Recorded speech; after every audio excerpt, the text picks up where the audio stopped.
on est l'équipe d'Archimag. Michel Remise, rédacteur en chef d'Archimag, qui est là. Clémence Jost, qui est journaliste pour Archimag.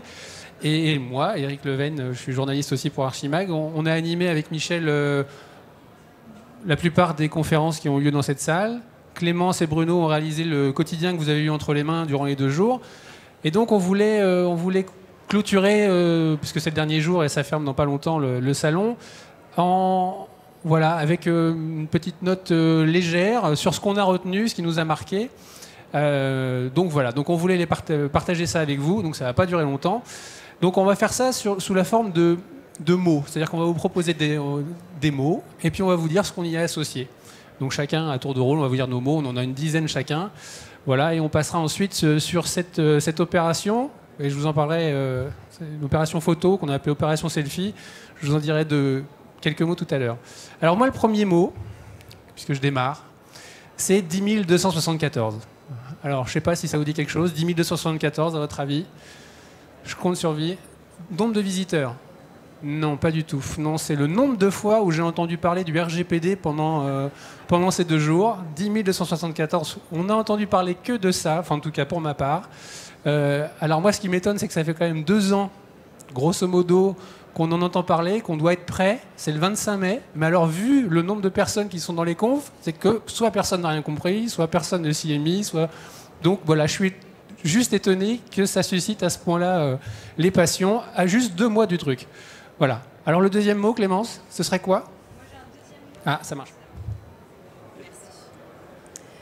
Moi j'ai un deuxième mot, pas très très fun pour le coup, mais quand même intéressant. Expertise. En naviguant sur le salon avec l'autre journaliste Bruno, c'est un mot qui est revenu pas mal.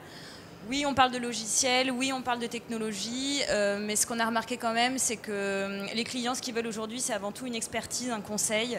Derrière la technologie, c'est avant tout du savoir-faire aussi et une vraie proximité des éditeurs, des fournisseurs de solutions avec leurs clients.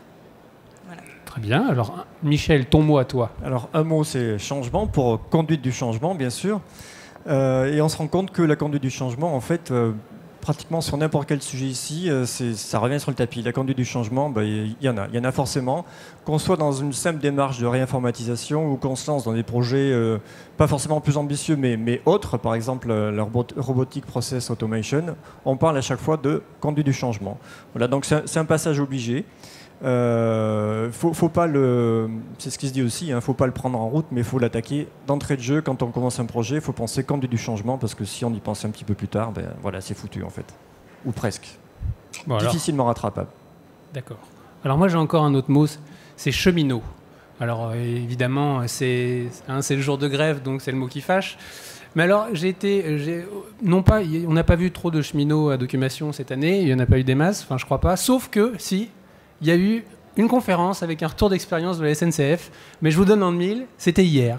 Ils ont bien fait les choses, c'était hier. Voilà. Moi j'ai un autre mot du coup dans la même veine, c'était grève. Donc quand on arpente les allées du salon, quand on discute avec des exposants, le mot grève est revenu juste après le mot RGPD, enfin le sigle RGPD. Mais bravo quand même à tous ceux qui ont bravé... Oui, d'ailleurs, les organisateurs du salon sont plutôt contents de cette journée, malgré la grève. C'est ce que j'ai entendu tout à l'heure, que finalement, la fréquentation était correcte pour un jour annoncé comme mort. Voilà. Michel ? Puisqu'on est dans ce domaine, je vais inverser l'ordre des mots que j'avais choisi. Donc, le mot que je prends, c'est État, l'État. Parce qu'un jour de grève, on proteste un petit peu contre l'État, contre les différentes ambitions, différents projets qu'on aimerait voir accélérer ou voir retarder ou ne pas voir du tout, selon où on se trouve. Mais ici, par rapport à Documation, ce qui est quand même frappant, c'est que l'État apparaît moteur pour quand même un certain nombre de choses en matière de dématérialisation. Un seul exemple, celui de Chorus Pro, et on se rend compte, donc Chorus Pro, c'est de la facturation électronique vis-à-vis des acteurs publics. Et on se rend compte que finalement, c'est un projet donc, qui vient de l'État et qui est très porteur pour les entreprises qui sont ici. Et donc, voilà, ça développe du business et c'est très bon pour Documation. Alors, un autre chiffre, cette fois-ci encore. 3. Alors, je vous pose des questions. 3, à votre avis ? C'est nous. Non, c'est pas nous. Non, alors vous allez penser que c'est une obsession, mais le RGPD, encore une fois, on y est toujours. Parce qu'il y a 3 manières en fait, de nommer ce règlement. Il y a RGPD en français. Alors j'ai entendu aussi GDPR en anglais, mais alors j'ai entendu aussi GRPD. Alors là, je ne sais pas ce que c'était. En tout cas, si on n'arrive toujours pas à s'entendre sur comment on appelle ce règlement, bon, on n'est pas sûr de pouvoir être en conformité le jour J. Donc c'est RGPD, hein, en français, pour Règlement Général, d'ailleurs je le lis, vous savez, sur la protection des données, RGPD. Voilà. Clémence ? Intelligence artificielle, c'est ce qu'on entend partout cette année. Il y en a dans toutes les technologies. Il y a une couche d'intelligence artificielle. Oui, dans notre technologie, il y a de l'intelligence artificielle. Ça rassure peut-être les clients, et on ne sait pas, mais en tout cas, ça fait avancer un petit peu plus vite les solutions des éditeurs et les process. C'est vrai que moi, j'avais noté un de ces mots qui était intelligent, parce que je me suis aperçu quand même que les mots, l'an dernier, on va dire, ou même il y a 2 ans encore, on parlait beaucoup d'objets ou de technologies qui étaient connectées et communicantes. Aujourd'hui, c'est intelligent. Voilà, c'est le mot à la mode, intelligent. Il y a pas mal de débats qui précèdent ce mot, avec soit de l'inquiétude, soit de l'optimisme. Voilà, ici on est sur documentation, on aime bien la techno, donc l'intelligence artificielle, on sait qu'il y en a dans les solutions, il y a de plus en plus de solutions qui en comportent. Donc voilà, la techno, on aime ça, on va y aller. Et l'intelligence artificielle, si elle peut nous aider, si ça peut faire du business, encore une fois, on y va de toute façon. Ça n'empêche pas de se poser des questions d'ordre éthique ou sociétal par ailleurs, pourquoi pas, mais en tout cas, la techno est là, c'est notre métier, c'est nos savoir-faire, donc on y va. Et on sait que la techno apporte quand même de belles réalisations. J'ai rencontré la société Mitsys, par exemple, qui est une solution en base d'intelligence artificielle et qui permet de faire de la modélisation de raisonnement. Et alors c'est assez extraordinaire, c'est un peu de la gestion des connaissances, mais ça ajoute une couche de plus. Le but, c'est faire des interviews d'experts, on modélise le raisonnement, on arrive à mettre les différents raisonnements en relation, et voilà, ça permet de les appliquer éventuellement à d'autres sujets pour lesquels ils ont été conçus initialement. Donc voilà, on débouche sur des choses vraiment intéressantes grâce à l'intelligence artificielle. Alors un autre mot que je vous propose, c'est le mot colle.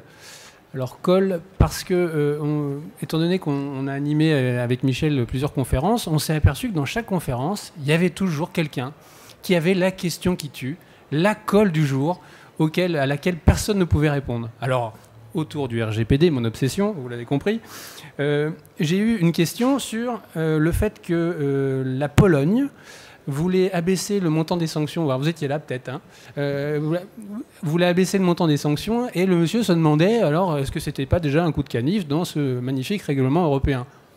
Alors là, ceux qui étaient là pour répondre ne savaient pas trop quoi dire. Bref, j'en ai eu une autre aussi ce matin qui était assez amusante, qui nous a amené du côté dans la sphère de l'informatique quantique. Donc le lien entre le RGPD et l'informatique quantique, écoutez, je vous laisse le faire. Mais je pense que la question qui tue, la palme de la question qui tue revient à un monsieur qui n'est pas là, heureusement, donc qui a demandé ce qui se passait si on stockait des photos et des vidéos dans un coffre-fort électronique dédié au bulletin de paie. Alors là, le monsieur qui était là pour lui répondre, il dit rien, il se passe rien, vous en faites ce que vous voulez, on n'a qu'1 giga, donc vous n'allez pas aller loin. Un mot qui peut peut-être vous surprendre, moi, c'était le mot souffrance aussi qu'on a entendu. La souffrance, le besoin, les problèmes des utilisateurs. C'est vrai que les technologies en promettent, les éditeurs nous font briller les yeux avec plein de promesses, mais en fait, quand on se lance dans un projet, il faut partir avant tout de la souffrance des utilisateurs, du concret, de la souffrance quotidienne, des minutes perdues. Et voilà, c'est de là qu'on part pour se lancer dans un projet et être sûr qu'il réussisse. Michel ? Alors, un chiffre, 130, est-ce que ça vous dit quelque chose ? Alors, c'est peut-être pas trop une préoccupation de la part des visiteurs, mais 130, c'est le nombre de marques ou d'exposants qui sont présents sur Documation. Nous, on s'en souciait, voilà, on a préparé les conférences, on se demandait est-ce qu'il y aura du monde, est-ce que les stands seront pleins, est-ce qu'il y aura beaucoup de stands. En fait, 130, voilà, c'est un bon chiffre, on est plutôt satisfait. Et voilà, pour la petite histoire, il faut savoir que Documation a changé de main de propriétaire entre l'an dernier et cette année. Et donc voilà, le salon semble avoir bien marché cette année avec un certain dynamisme qui reprend et on est content qu'il y ait eu 130 exposants. Alors moi j'ai un autre mot, c'est processus. Alors évidemment, C'est une spéciale dédicace à Alexandre qui est là, parce que en fait, quand vous lisez, quand on entend les discours dans les conférences, on parle souvent de processus, de workflow, de digitalisation, de décloisonnement, de silos applicatifs. Enfin, il y a plein de jolis mots. On décloisonne les silos, on fait des processus. J'ai pris le Larousse là avec moi, et on va lire ensemble la définition du mot processus. Alors, vous allez voir qu'on va très très loin. Donc, selon le Larousse, le processus, c'est un enchaînement ordonné de faits ou de phénomènes répondant à un certain schéma et aboutissant à quelque chose. Donc en gros, voilà, c'est flou. Alors je suis un peu méchant, il y en a une autre qui est un peu plus précise. Mais en tout cas, ce qui a fait dire à mon collègue du marketing qui est là, je cite sa phrase, mais s'il vous plaît, messieurs, parlez-nous concrètement de ce que vous faites et adaptez votre langage. En gros, les processus, la digitalisation, c'est bien beau, mais il faut parler plus concrètement. Voilà. Clémence. Moi j'avais les ressources humaines, les RH, ça semble être le sujet du moment. On en est à la phase de la dématérialisation des fonctions support et la dématérialisation des ressources humaines est en marche. Voilà, ça semble une grande tendance cette année. Je pense qu'il faut s'y intéresser. Michel ? Alors un mot qui n'est pas dans le dictionnaire, c'est désiloter. Savez-vous ce que veut dire désiloter ? En fait, désiloter, c'est sortir l'information des silos. Voilà, c'est ce que l'on cherche souvent à faire. Au fil des ans, voilà, ce qu'on dit, c'est qu'on a ajouté des solutions et des solutions et des solutions. Et à chaque solution, il y a son silo d'information.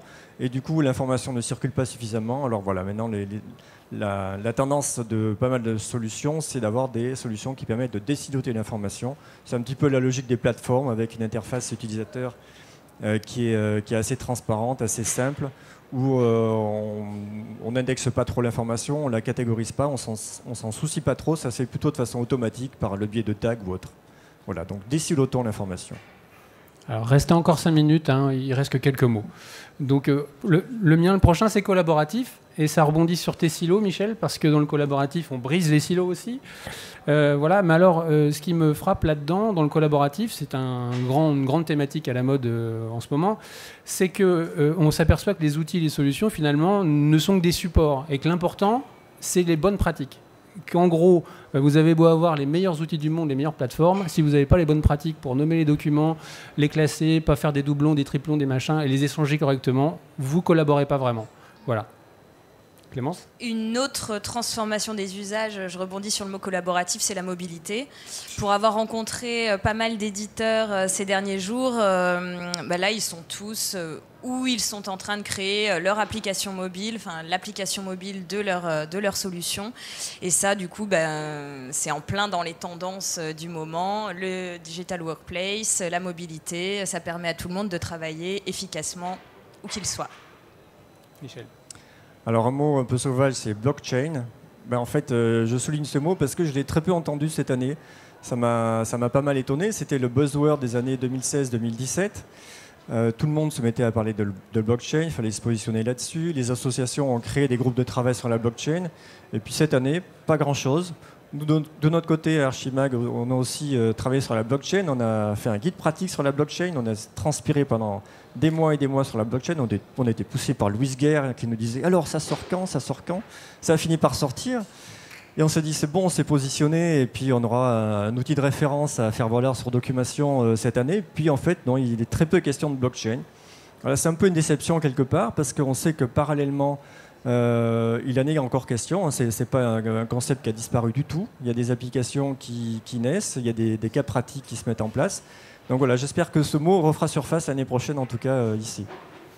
Alors, tu as parlé de déception, c'est mon prochain mot. Déception, parce que je vous avouerai qu'on a organisé donc, cette opération qui s'appelait Selfie. Donc, l'idée, c'était qu'on avait proposé, on avait envoyé un mail à tous les exposants leur disant « Faites un selfie sur votre stand avec un mot », d'où l'idée de cette clôture avec un seul mot. Faites une photo sur votre stand avec un mot, voilà, et puis nous, on fera quelque chose avec. Voilà, on imaginait qu'il y aurait beaucoup de répondants. Finalement, ils ont été 3. Alors, on va quand même les remercier. Donc, vous avez celle de Neoledge qui a mis ECM. Vous avez celle de Pressinov qui a mis gestion documentaire. Et JLB Informatique, qui est juste à gauche en sortant de la salle de conférence, qui a mis agilité. Alors, Un petit clin d'œil à JLB Informatique, je trouve, qui a communiqué de manière assez originale, puisque comme vous l'avez peut-être vu, ils ont communiqué à l'entrée des toilettes, au-dessus des urinoirs et carrément dans les toilettes. Alors là, j'ai trouvé ça très bien, et je l'ai dit à la personne qui était là-bas, qui était ravie que tout le monde l'ait vu. Prochain mot ? Prochain mot, moi j'ai noté le mot push. On parle de masse d'informations énorme, c'est l'infobésité. On n'a plus le temps au quotidien d'aller à la pêche à l'information. Alors, si on a les bons outils, ça c'est possible. Mais là, pour le coup, le push, c'est on amène l'information à l'utilisateur, on lui fait gagner du temps. L'information est la bonne, évidemment, la bonne information du push. Michel. Là, j'ai plus de mots, j'ai épuisé mon vocabulaire. Alors moi, j'ai un dernier mot, avant que Clémence en ait un autre. J'avais du café aussi, beaucoup de café sur ce salon. Beaucoup de café, effectivement. Mais c'est fini. Et mon dernier mot, ce sera satisfaction, quand même, après la déception, parce que finalement, les exposants et nous-mêmes, on est quand même ravis de ce salon, de cette nouvelle formule. L'ambiance qu'on a ressentie était agréable, l'organisation top, enfin, j'ai vraiment trouvé que c'était bien. On a eu quelques problèmes de micro, mais rien de grave. Un petit clin d'œil, monsieur qui est là-bas. Et puis d'ailleurs, le climat général, on le ressent, ce climat, cette bonne ambiance, on la ressent dans le baromètre qu'on a réalisé, que vous retrouverez sur Archimag, un baromètre business qu'on a réalisé en amont du salon. Et vous retrouverez donc tous les résultats de ce baromètre sur archimag.com. Il est disponible en téléchargement. Voilà, alors on vous remercie d'être restés. Merci. Ça a duré plus de 10 minutes. Merci beaucoup. Merci à vous.